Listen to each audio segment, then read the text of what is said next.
دا جنگ جګړې پرېږدئ زه قام څنګه وګټم په یو خوا قام وایي انقلاب راولئ په بل خوا په خیل خیل په هیڅ انچ ځمکه سره لانجه ایستی څنګه انقلاب راولو ټول بې اتفاقه سره پراته دي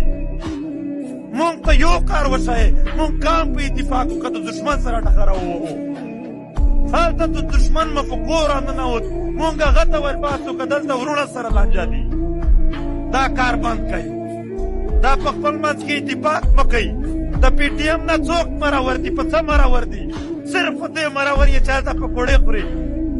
دا ډېر چالاک دي په کلي علاقه کې یو سړي ته یوه ټیکه ورکړي یا یو څه لږ پکوړې پرې وخوري خوږې خبرې ورته وکړي بیا د قام په دښمني ودروي دا کارونه دې بند کړي والله تر هغه ورځې پورې بیا دا ښه کول د دې وطن ښه کېدل مشکل دي چې تر څو دا اتفاق اتحاد نه وي جوړ شوی